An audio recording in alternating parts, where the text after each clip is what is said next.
Okay, game number two. Greg Shaw, Justin Branch.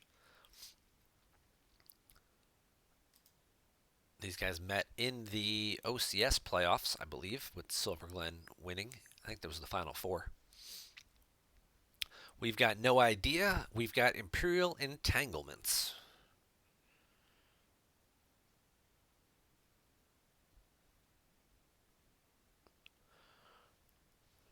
We haven't seen a whole lot of entanglements in the last year or two because most of the characters, the ships, the kind of the whole deck has been fit under a different book cover called Ral Ops.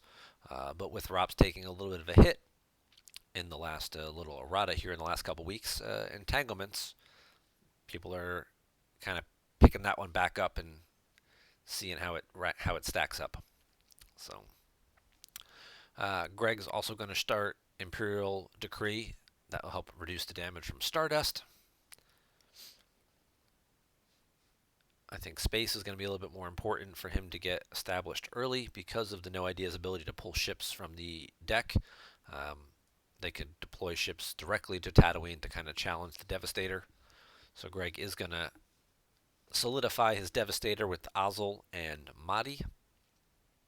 He gets the docking bay out. He gets Watto's Junkyard, good activation, draws a few cards, and he's going to play a command to get Veers. So now the Devastator's 15 power. He's got good forfeit because Ozzel covers 6 and Mahdi 5.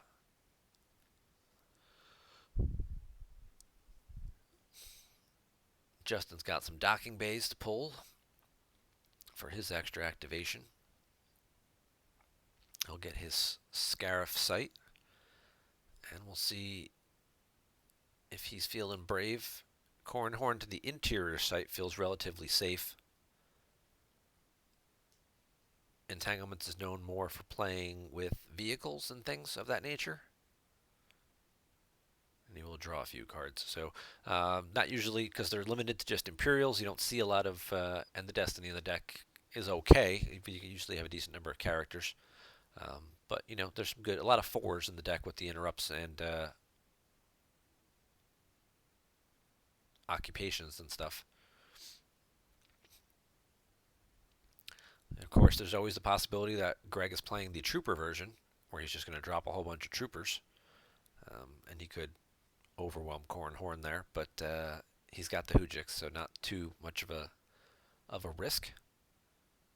No, instead Craig's going to play it safe. He's going to go to space. He's going to back it up more. He's going to add Thrawn.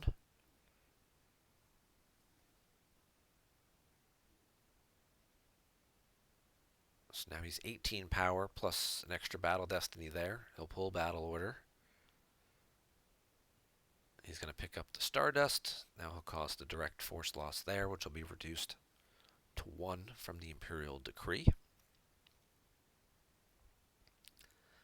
And Greg will top deck a Gick combo.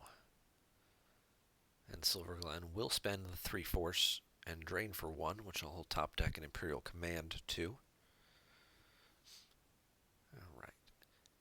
He's going to use the objective to get the ship. He's going to get the Tantive. That will flip the objective because now he controls 2 Scarif locations. He's going to put Luke as the pilot aboard the Tantive, which will let him retrieve a force each turn while Luke is piloting. And I'm sure we'll see the Bright Hope hit the table as well.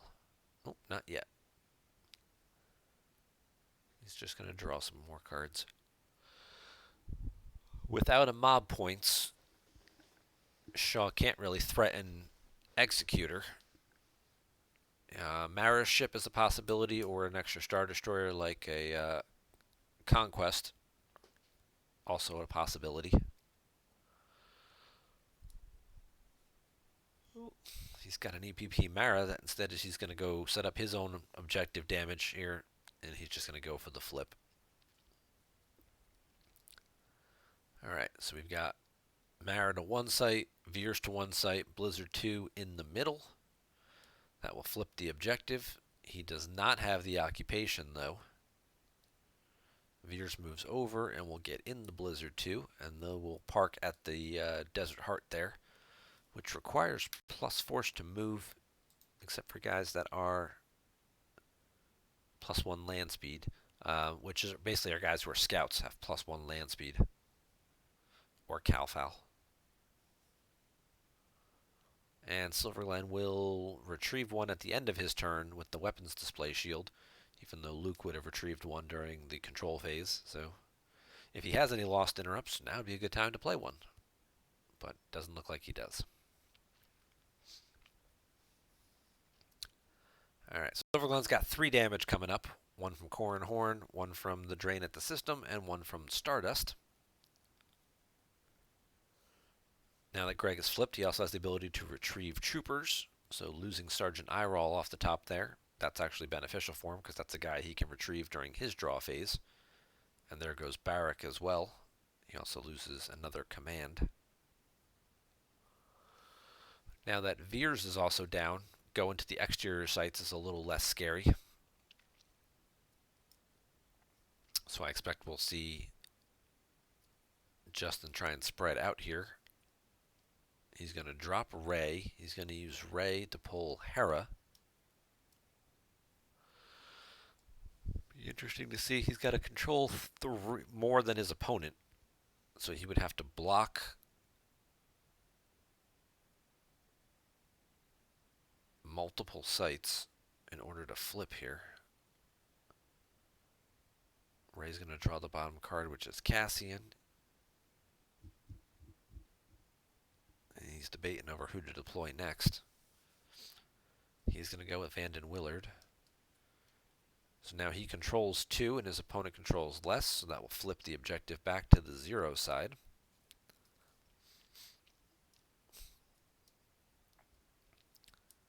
And he's going to deploy Jin outside. I guess Corrin's going to move over. Trooper moves away to Vanden Willard. Corrin moves outside with Jin to the beach, which I believe is a +1 site.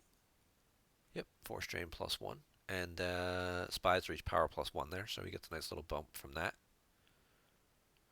We've got Bright Hope up in space now. Greg will return the favor, pull the firepower shield.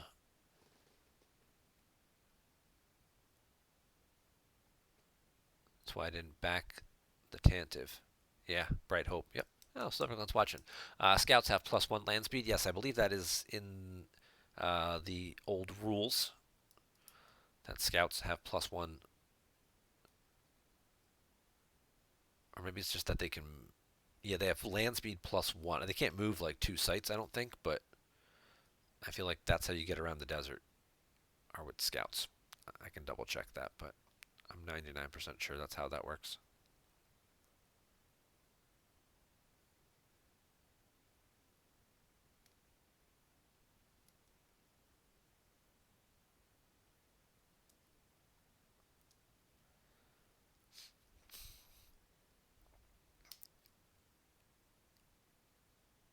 So now we've got Thrawn on the Devastator. I guess he took that back earlier.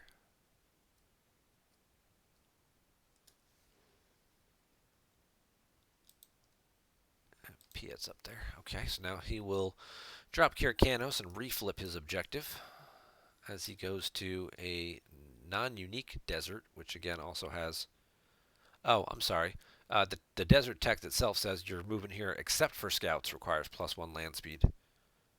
The Desert Heart does not have that exception. It says except for Jawas. So maybe that's what I was thinking of, is that the non-unique site itself gave scouts the exception. So they don't actually have +1 land speed. They just have the ability to avoid the restriction. Okay, I feel better now.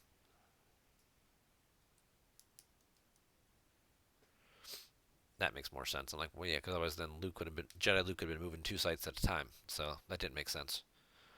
So thank you for bearing with me while I worked that one out. All right, Devastator's going to move over. And as we can see from Silverglen's hand, that's probably not going to work out so well.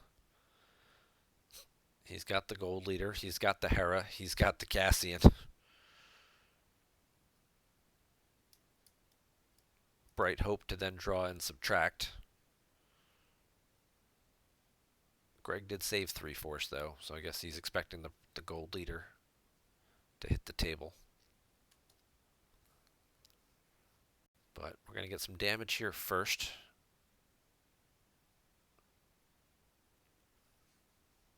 Stardust for 1, drain for 1. This is a drain of 2.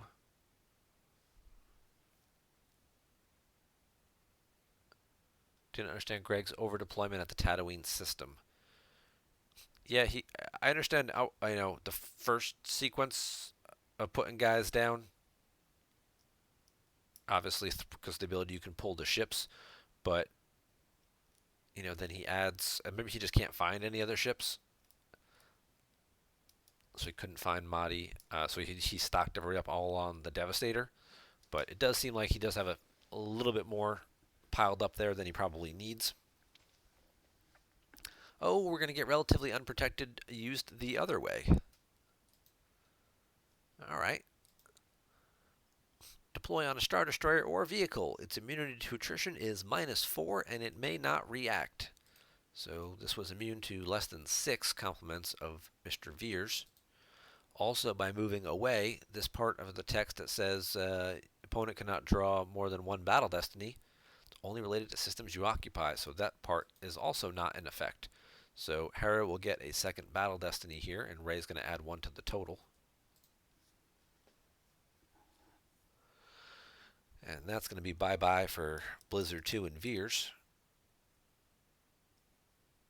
Well, they're both going to get 2 destiny. He's going to command to limit him to 1. So he's hopeful that maybe just Veers goes and the Walker will get the stay. Which,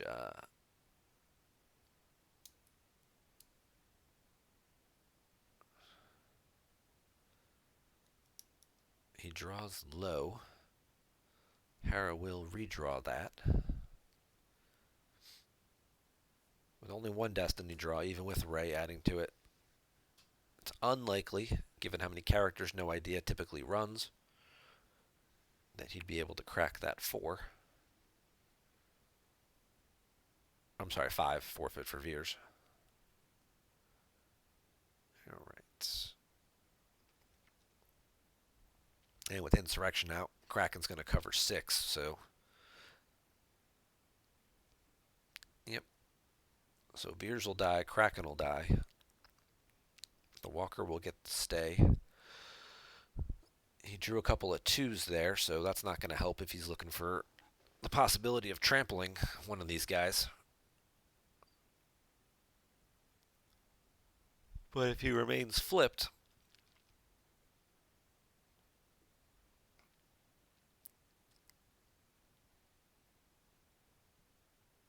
then you could stop him from taking one of those guys into hand. Just felt he gave you lots of time. Yeah, he definitely let you be the aggressor. It's obviously always a concern against No Idea because of how many characters and stuff they run, that they can just put a whole bunch of guys down. But at the same point in time, if you kind of play conservatively and kind of stack up and then try and spread out later, by which point in time you've already let your opponent get a big chunk of board control, that's going to be harder to dig them out of. And as we've seen, Silverglen's already flipped Greg back once or twice. Well, once. Which Greg then had to waste a turn moving guys around and redeploying to get flipped back.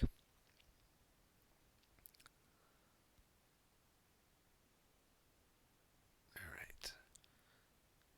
So Greg's going to do 4 damage here. Draining 2 at Scarif and then 1 at each site.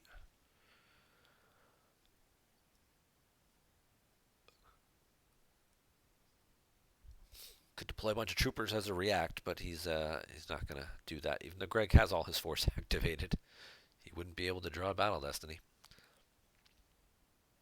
That's also curious. Why Greg would activate all of his force there. Unless he really needs all of it. I mean, even just leaving 1 behind to take 1 of the extra guys with the objective. He drew 2 characters for Destiny last turn, so those are the bottom 2 cards of his deck.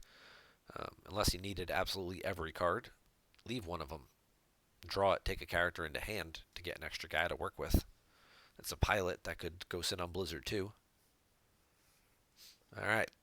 There's our flagship executor. So maybe he needed all of his force in order to squeeze that out.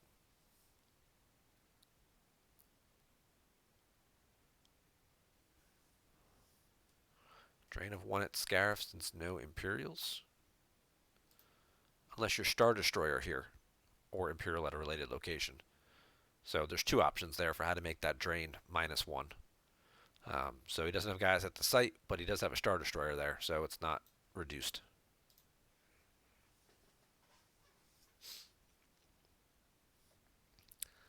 Alright, so we got Dasan on Blizzard 2. Now we're going to ship dock and move some people off the Executor. He moves Thrawn and Piet over.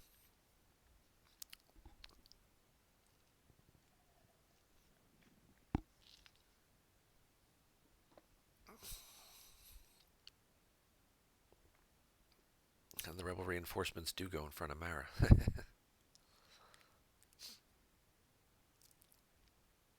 It almost would have seen him. Would have been interesting for Greg. No, he would have deployed more.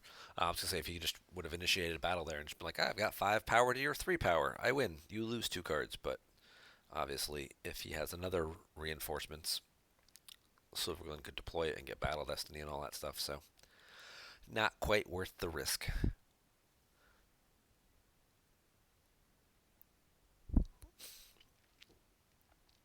So Justin's going to cause 1, 2, 3, 4, 5 damage this turn.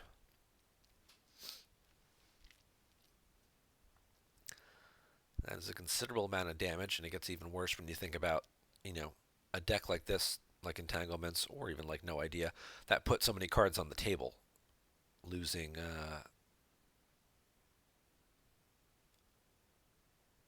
excessive amounts of 5, 6 force a turn. Um, it's never good in any deck, but in a deck that you don't have a lot of resources left to work with to begin with because they're all on the table, that's going to add up really quick. Alright, so we get an Ezra.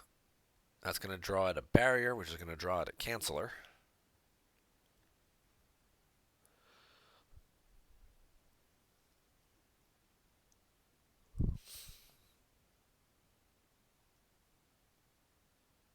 And we'll get a Captain Cassian.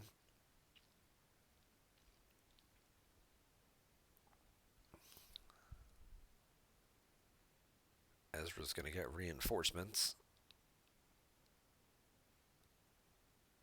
He's going to check his destiny. Not the best in the world, but then again, it doesn't necessarily need to be. And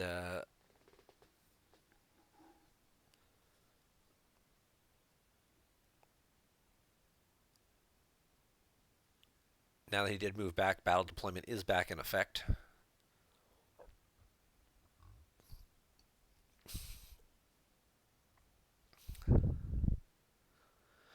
So light side is limited to just 1 draw there. Okay. So the pilot's going to die, and either Rey or Hera. He does have a second copy of Rey, so losing her probably less important. Either way, they both would get a destiny draw. Well, I guess if there's no other Imperials there, if he drops a second vehicle and battles Hera. Alright, we're going after the battle after Mara Jade here. He's going to try and hit Cassian. Now he can put people out of play to cancel the weapon destiny, if he so chooses. He doesn't. He doesn't care about Cassian. No, actually, are they defense value plus?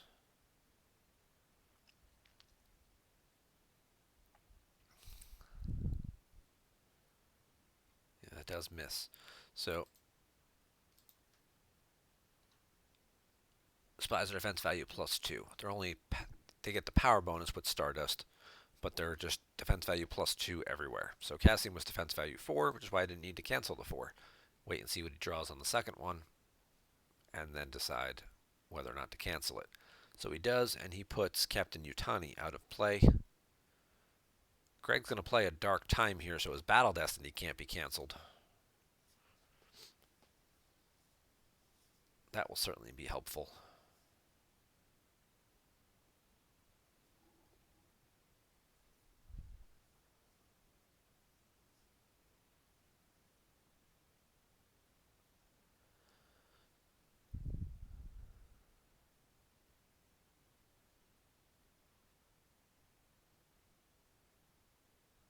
Alright, they both draw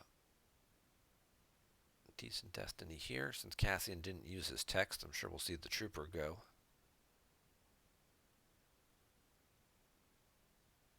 Yep. And now Mara will be lost. I'd have to think just in general this matchup favors light side just because they have a few more characters and they have tiny little bits of retrieval between Walkling, possibly between Luke, that they can get some of their characters back a little bit better. I mean, Darkseid can retrieve some troopers and stuff too, but only when they're flipped, which I feel is less likely to be the case. So I would think light side would have the edge in just sort of running Darkseid out of characters. If this were a more vehicle-heavy version, maybe you get around it then because they draw so low that your immunity to attrition of 4 may hold up in a number of battles. But this is not the version Greg chose to play. He has a couple of vehicles, but not nearly as many as we've seen in other versions.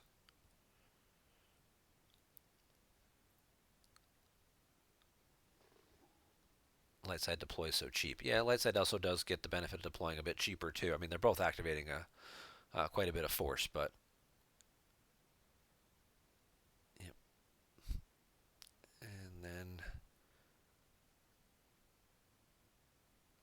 Cassian's going to move up. Okay, I wasn't sure if we would see Cassian move up or if we would see Cassian move to Ezra. Yep. Ezra's going to hang out by himself. So let's take a look at Ezra. Power +1 for each dark or regular Jedi on table.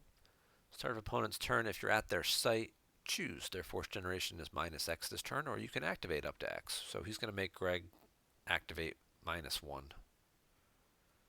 Which, I don't know. Just because you have to pick something doesn't really matter either way, because Greg's activation is more than the cards he has anyway, even with the -1.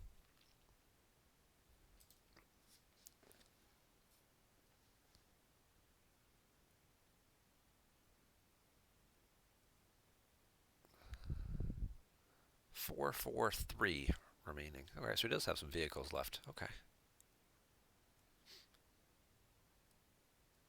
So Greg will get some drains in here, but again, he's slightly behind here. He's got 19 cards left. Silverglen has 27.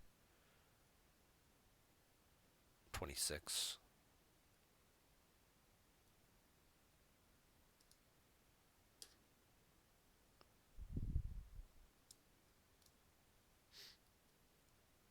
He is going to get one of the vehicles out. I would guess Blizzard 4. Oh, he's going to get the Tempest Scout.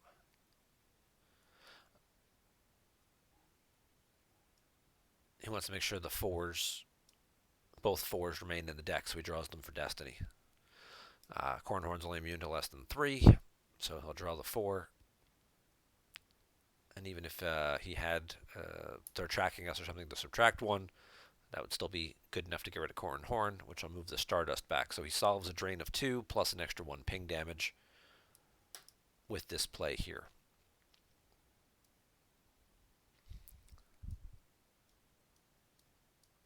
And it'll remain to be seen as to whether or not he shuttles a guy up or a guy down. He's going to lose the pilot. Horn goes. The Stardust relocates back to the vault, just like in the movies.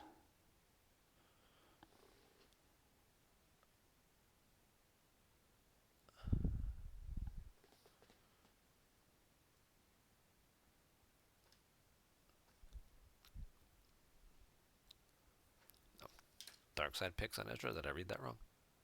Start of opponent's turn. If at opponent's site, opponent chooses. Oh, okay. Their activation is -1. Well, then, yeah, you'd kind of almost always pick that, especially late game. All right, so Min shuttles up. Piet shuttles down. Greg had a power advantage there, but again, I guess potentially afraid of trooper reinforcements. Does not battle Ezra, although Ezra, he's ability 4, right? He gets a destiny, so that would be foolish to do that, unless he wanted to deploy an extra guy. Ozzel's going to shuttle down to the beach, but does not get into the vehicle there.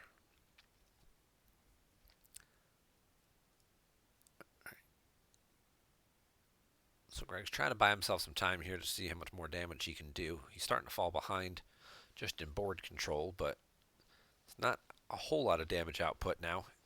Stardust, I'm sure, will get picked back up here in a second, but he did solve some damage for a turn, buy himself a little more time, like I said. Just to try and keep squeezing out a couple of drains here and there. That drain of 2 at Scarif being his biggest source of damage.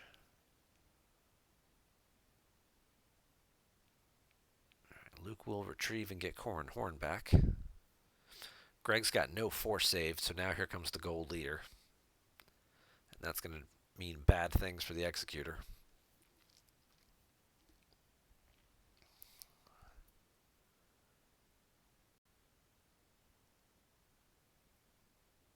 And he is going to drop Leia up there as well. I thought Leia might have gone here to the vault to pick up the Stardust again, but just to cause the extra damage. But in space, if she's with an Imperial leader, she can add Destiny to power or attrition. So tack on an extra Destiny to attrition because you're with an Imperial leader, being Thrawn, and see how much more of the stuff you can get rid of. Because we got Thrawn and we got Min here. Neither of these guys are getting a forfeit bump. So they're covering 12. Lightside's got 2 draws here, plus Leia to attrition. Probably not going to beat 12, but if they can at least beat 7, to make sure he loses both characters. And that's a more realistic goal. Redraw that with Hera. He had a bunch of 3s in there, so...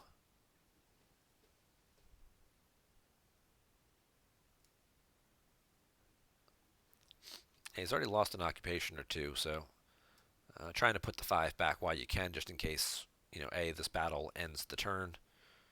He's flipped, he's on the 0 side, so occupation's not doing any damage anyway, so yeah, I have no problem with that. Seems like a smart move just to cycle back the 5. Put a card back in your deck to increase your life force, plus give you something decent that you can track around. Your opponent's drawing no battle destiny here, so he's got a 6 for total battle destiny, and then he's going to add to attrition, so it's very likely... Oof. That's unfortunate. So that's just going to get Thrawn.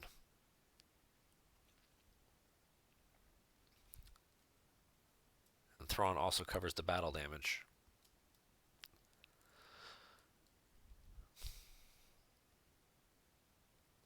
So not ideal for Silverglen.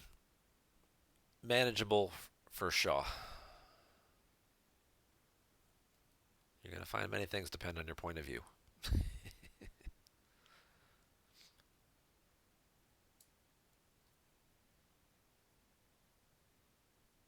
Tandem's going to ship dock, and he's going to move Hera to the gold leader, and then move the gold leader over to block the Devastator. Yeah. That'll get 2 destiny draws, and Hera forfeit for 6, which will cover enough. Tandem and Bright Hope still stay together to do their thing. Luke's still piloting to retrieve. So that all seems pretty good for Silverglen here. He's got a nice card lead, 24 to 15. He's just going to lose 1 to the Blizzard 4 drain. He moves some people around to block the other drains, minimize the damage. Still has the Hujik, so he's not in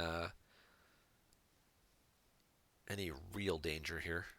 And he did pick up Sabine as well, so he can cause some extra force loss on the following turn.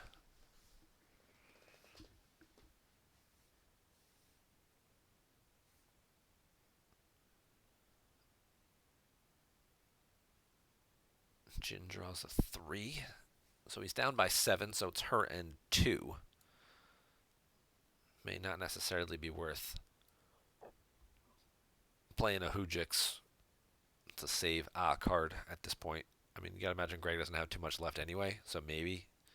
Because you're thinking, where else am I going to use it? Well, let's look at his hand and see what he's got. He's got a barrier and a Gik. No characters. Yeah, just played the Hujix then. Save yourself that extra card. Increase your differential by 1. One of the other many great things that Jin Urso does. Devastator. So he gives up the Scarif Drain to help protect losing force. And he's going to shuttle Min back down. Piet's going to get out. And he's going to shuttle up. Nope, he's going to remove and flip.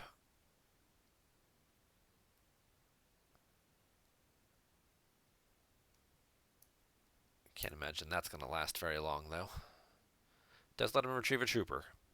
Gives him one more card back. But as we can see in Justin's hand here, he's got the Commando team and Sabine. He can pop Decree if he needs to draw a Destiny at either of these locations.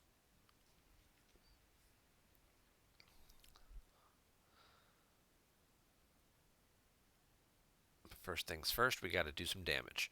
So 3 damage. Drains of 1, 1, and 1.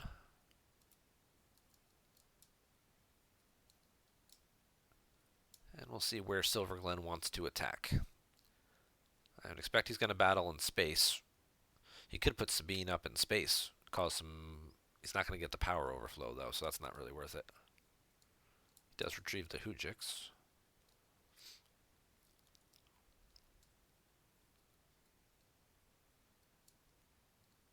Yeah, just going to overflow Piet. 3-1-3.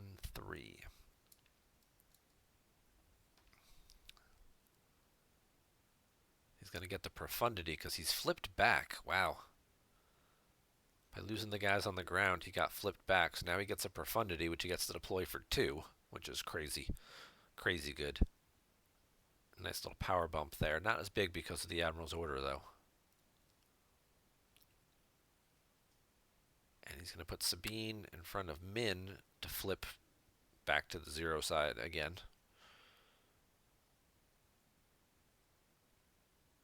And then battle away in space. Add a Destiny to Attrition.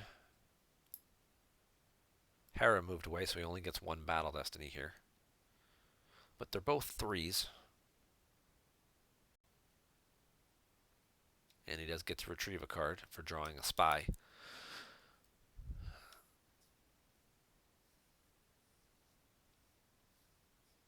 But he will not get to use the Bright Hopes text to draw and subtract from his opponent's power total. Doesn't have enough cards left to do it.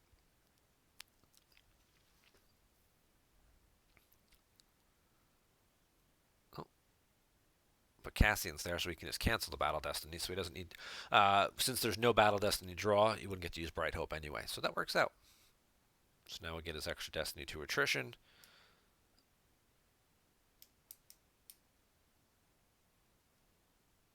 And that will get rid of whoever that's piloting that. Is that... Oh, that's only Mahdi, isn't it? Yeah, that's Mahdi. That's gonna get rid of a ship. And that's a huge power dump as well.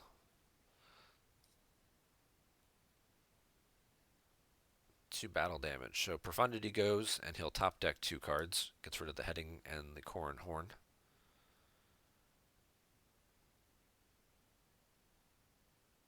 And now that Cassian's done his thing, he can come back down.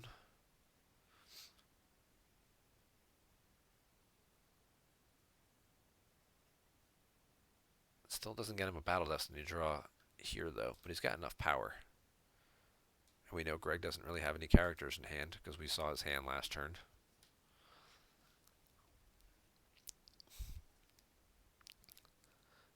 So now we're into the grind stage of the game where it's just picking cards off one at a time here, as both players have deployed the majority of their characters and starships and things. So we're just going to take a turn or two for the remaining life force totals to dwindle down.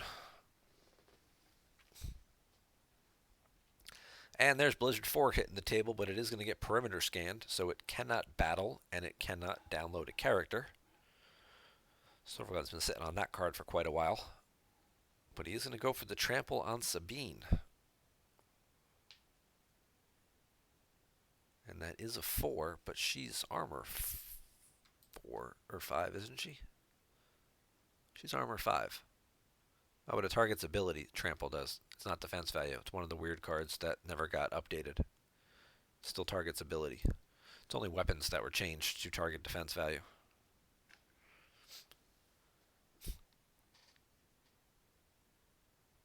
So he gets rid of Sabine, but doesn't have enough force left to battle or pay upkeep or... Wow. Hang on a second. What the hell just happened there?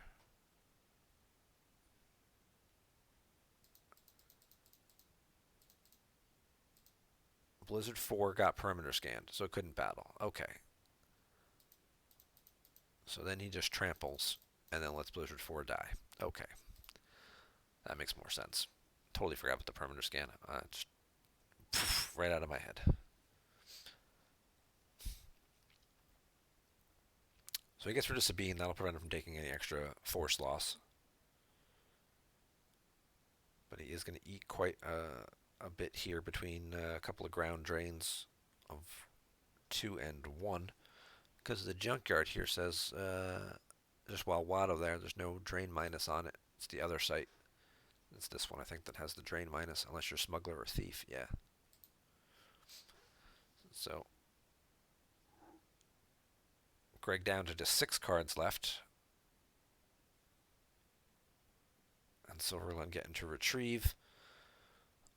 He'll get one back with Luke. And he can also get one back with Walkling still.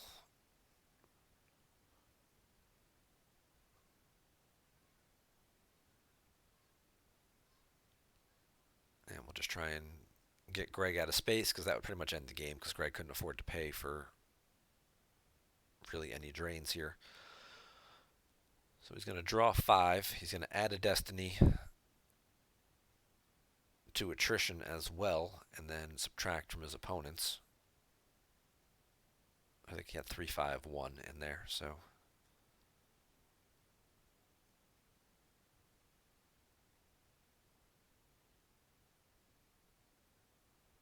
He'll add the 1 to attrition. And then he'll subtract the 3 from his opponent's total, which will basically reduce his opponent's damage to 0. He'll still take battle damage. Oh, it's a 4. Sorry. So he'll take 1 battle damage. So he can just pitch a card. Just top deck 1 or lose the card from hand.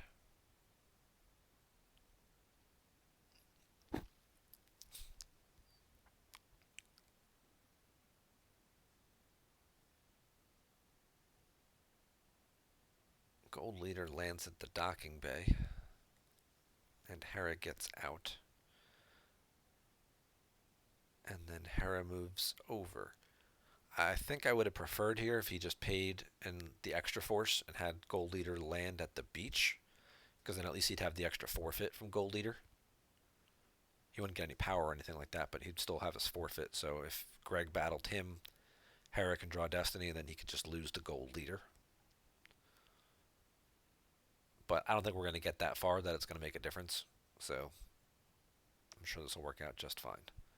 Then he'll Silverglen a Walkling to get that card back before Greg can possibly just draw up. Now that all of his drains have been blocked, all he really has the option for is any possible battle damage. Silverglen does draw a card, which happens to be a Rebel Trooper Reinforcements, who could get deployed as a react, but Greg is instead just going to go into draw mode and just draw up his remaining cards.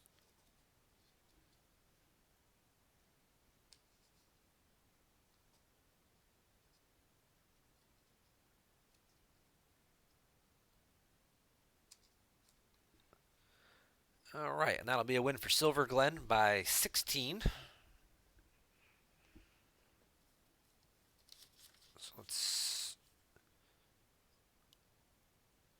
So congratulations to Justin on your win by 16 there. Since you're in the chat, have you guys found a time yet to play game 2?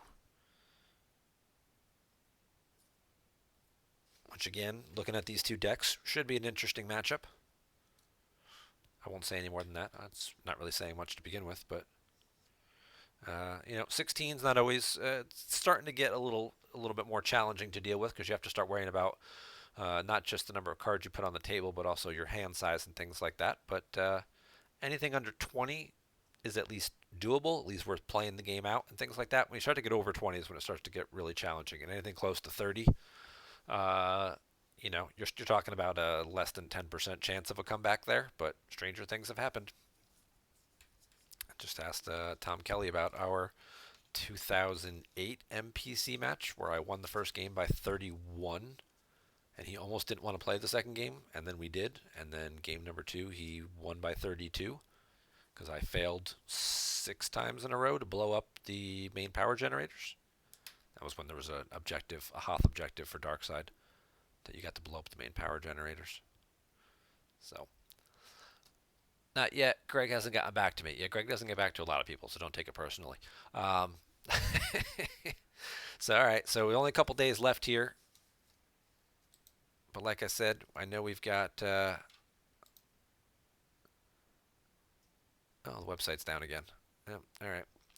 I was gonna go try and check that out and take a look, but that's offline and not working, so we will pass on that for now. And say thank you very much to the players for submitting the game replay links. Best of luck to them in their remaining matches. Again, only a couple days left to play them, so hopefully they can get them all in. And when you guys do decide on a match, just Slack message me or something, so possibly we can try and do some live stream now that we're caught up, and now that we can kind of try and track these in real time at least a little bit to make the uh, overall conclusion of the series of the Outrider Cup a little bit more, dramatic, being current and all. But thank you guys for tuning in and watching. I hope you enjoyed catching up on these replay links, and deck list will be posted sometime in the next few days once all the remaining games have been played. And then the guys going to Seattle for that big tournament next weekend, which we'll have live streaming for all weekend. We'll at least get a peek at what some of these guys played. I mean, they can watch the replay links and kind of piece it together if they want to get a head start on it. But they'll have the actual lists to look at and work off of once the final round is finished. You guys take care, have a great afternoon, and enjoy the rest of your weekend.